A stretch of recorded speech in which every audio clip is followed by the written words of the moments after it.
Video को like करें, हमारे चैनल को सब्सक्राइब करें, पास वाले बेल आइकन को दबा दें ताकि हमारी आने वाली हर न्यू वीडियो की नोटिफिकेशन आपको मिलती रहे। जब आम वजीर और बादशाहों के पास बहुत सिक्योरिटी से गुजर कर जाना पड़ता है इंसान को, तो जो बादशाहों का बादशाह है, जो आकाओं का आका है, फिर उसकी बारगाह में अगर इबादत पहुंचती है तो कुछ कंडीशन है, कुछ दरवाजे हैं। अगर वहां पर हमारी इबादतें खैर से गुजर जाए तो अल्लाह तक पहुंचती। और उन दरवाज़ों में सबका जिक्र करने का यहाँ वक्त नहीं, लेकिन एक बहुत बड़ा दरवाज़ा है माँ बाप। अल्लाह के रसूल सल्लल्लाहु अलैहि वसल्लम इरशाद फरमाते हैं, अगर तेरे माँ बाप तुझसे राज़ी हैं तो अल्लाह भी तुझसे राज़ी, और अगर तूने माँ बाप का दिल दुखाया, माँ बाप को तकलीफ पहुंचाई, तो अल्लाह तेरी इबादत को रद्द कर देता है। तेरी इबादत तेरे मुंह पे मार दी जाती है, इबादतें रद्द कर दी जाती हैं। यहाँ सोचे मेरी कौम के जितने जवान बैठे हुए हैं, जुमा के इस इज्तिमा में नमाज के लिए जो आए हैं, बताओ हम अपने माँ बाप को कितना खुश रखते हैं।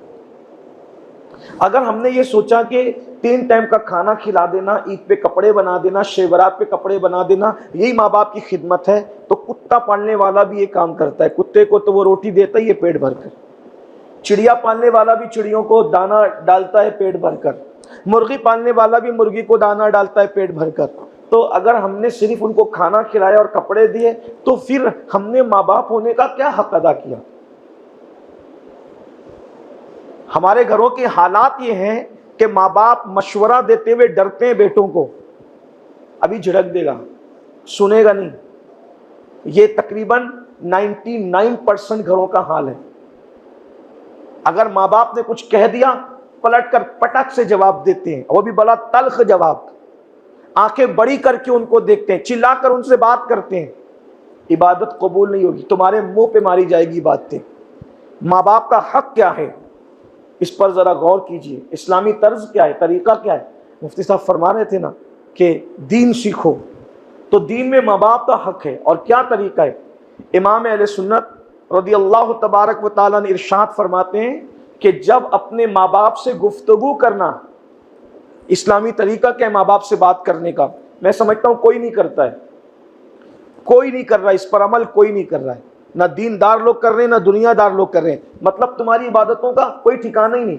घमंड में हो, मैं नमाज पढ़ रहा हूँ, रोजे रख रहा हूँ, दाढ़ी रख ली है, जब क़यामत के दिन नामे अमाल हाथ में आएगा तो सब सिफर होगा, जीरो होगा, कुछ नहीं होगा, पछताओगे, और सिवाय पछताने के कुछ हाथ नहीं आएगा।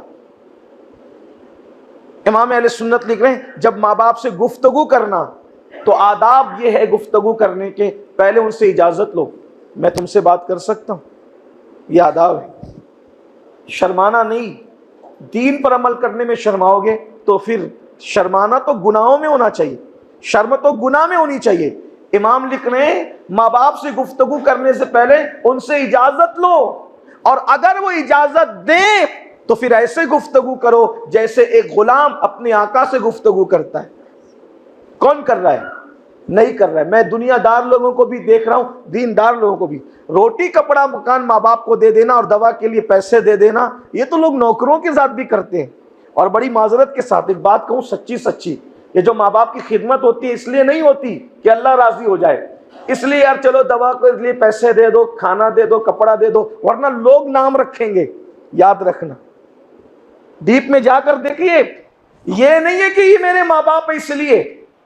मैं सबकी बात नहीं कर रहा हूं, लेकिन 90% लोगों का यही ज़हन है। घर में खाना क्यों दिया जा रहा है, कपड़ा क्यों दिया जा रहा है, रखा क्यों जा रहा है, लोग नाम रखेंगे, मेरे दोस्तों में मेरी बदनामी होगी, मोहल्ले वालों के अंदर थू थू होगी, इसलिए नहीं कि इनका हक है। जब अल्लाह के रसूल सल्लल्लाहु अलैहि वसल्लम से सहाबा ने पूछा, या रसूल अल्लाह, हमारी दौलत को हम कहां खर्च करें, सबसे पहले हमारी दौलत का कौन हकदार है। मस्जिद से पहले, मदरसे से पहले, चंदों से पहले, सबसे पहले हुजूर ने जिनका नाम लिया, फरमाया तुम्हारी दौलत का सबसे पहला कोई हकदार है, वो तुम्हारे माँ बाप है। और याद रखना, जब तुम माँ बाप पे खर्च करते हो तो अल्लाह मस्जिद मदरसे से ज्यादा तुम्हें सवाब अता फरमाता है। माँ बाप पे खर्च करने में जो अज्र मिलता है ना मस्जिद बनाने में है, ना मदरसा बना किसी में नहीं है, क्योंकि माँ बाप सबसे पहले हकदार है। और सुन लो, अल्लाह के रसूल सल्लल्लाहु अलैहि वसल्लम फरमाते हैं, हदीस पाक का मफहूम है, जो अपने माँ बाप पर अपना माल खर्च करेगा कभी उसका माल खत्म नहीं होगा और अल्लाह उसकी उम्र में इजाफा फरमाएगा। आज माँ बाप के लिए दिल छोटा। क़यामत की निशानियों में से एक निशानी ये